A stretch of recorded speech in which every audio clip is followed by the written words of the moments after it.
السلام علیکم ورحمۃ اللہ وبرکاتہ، مشرف خاکی اور آپ دیکھ رہے ہیں میرا یوٹیوب چینل ڈیئر ویور۔ میں بات کروں گا یہ جو ہے ٹورز کے حوالے سے۔ آج کل جو ہے اس منتھ کے اندر جو ہے بہت سارے لوگ جو ہے پنجاب سے جو ہے وہ ناران کاغان کی طرف اور یہ کے پی کے کی طرف جو ہے اپنی فیملیز وغیرہ کو لے کے جا رہے ہیں۔ اصل میں بات کچھ اس طرح سے ہے کہ یہاں پہ میدانی لوگ کے جو جتنے بھی پنجاب کے ڈرائیور ہیں یہاں میدانی علاقے میں، ان کے لیے گاڑی چلانا تو بہت آسان ہے، لیکن جب وہ پہاڑی علاقے میں جاتے ہیں تو وہاں پہ ان کے لیے مشکل ہو جاتی ہے۔ ابھی ایک واقعہ جو ہے یہاں پہ وہ یہ ہوا ہے کہ وہ جو ہے اپنی فیملی کو لے کر اس کے ساتھ دو بچے اور میاں بیوی تھے۔ فرنٹ پہ جو ہے میاں بیوی اور پیچھے جو ہے دو بچے موجود تھے۔ تو عصر اور مغرب کے درمیان کا ٹائم تھا، تو گاڑی جو ہے پہاڑی کے اوپر چڑھ رہی تھی، تو اچانک کچھ اس طرح ہوا کہ وہ جو ہے کنارے لگ گئی اور انہوں نے بریک وغیرہ تو لگائی لیکن ان کے کنٹرول سے باہر ہو گئی۔ تو وہ کافی اونچائی کے اوپر گاڑی تھی، تو گاڑی جو ہے نیچے گرتے گرتے گرتے اور گاڑی کا بھی بالکل جو ہے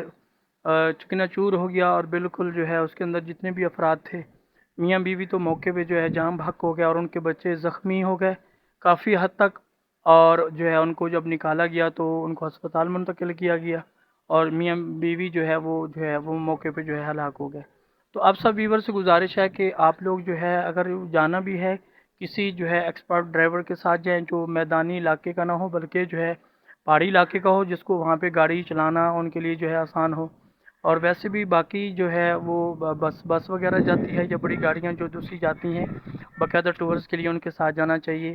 جتنے بھی یہاں پنجاب کے رہنے والے ڈرائیور ہیں، وہ ہر ڈرائیور اس قابل نہیں ہے کہ وہ پہاڑی علاقے کے اندر گاڑی کو چلا سکے، اور پوری فیملی کو جب لے کے جاتے ہیں تو خدا نخواستہ ایسا بھی کچھ ہو سکتا ہے کہ پوری فیملی جو ہے وہ جو ہے تباہ و برباد ہو جائے اور ان کی موت واقع ہو جائے۔ اس چیز کا لحاظ رکھتے ہوئے ہم لوگوں کو چاہیے کہ ہم لوگ اس چیز کا احتیاط کریں اور خود ڈرائیو نہ کریں بلکہ ایک اچھے سے ڈرائیور کو ساتھ لے کے جائیں۔ جی ڈیئر ویور، یہ دیکھیں ابھی ان کی وفات ہو چکی ہے۔ ان کے کیا پلان تھے، انہوں نے بچوں کو شوٹنگ بوٹنگ کروائی ہوئی تھی۔ ابھی وہاں پہ ایک ساتھی جو ہے ان کے جوتے بھی دکھا رہے تھے، ان کی جو ہے گرم جوتے ساتھ لے کے گئے تھے۔ یہاں پنجاب کے اندر کافی گرمی ہے اور وہاں پہ تو جو ہے سرد ماحول ہے، ٹھنڈا ماحول ہے، اس لیے وہ کپڑے اور یہ ساری چیزیں بڑے پلان کے ساتھ جا رہے تھے۔ اب یہ نہیں پتہ تھا میاں بیوی کو کہ ہماری جو ہے ڈیتھ ہو جائے گی۔ اب دیکھیں وہ ان کی ڈیتھ ہو چکی ہے، ایک مکمل جو ایک گھر ہے وہ جو ہے تباہ و برباد ہو گیا۔ بچوں کا کیا بنے گا، بچوں کا وارث کون بنے گا، اور چھوٹے چھوٹے بچے اور اس وقت جو ہے وہ لاوارث ہیں اور ہسپتال کے اندر جو ہے موجود ہیں۔ آپ سب ویور سے گزارش ہے کہ مہربانی کریں، کینڈلی جو ہے زیادہ بھی جانا ہے کسی ایکسپرٹ ڈرائیور کے ساتھ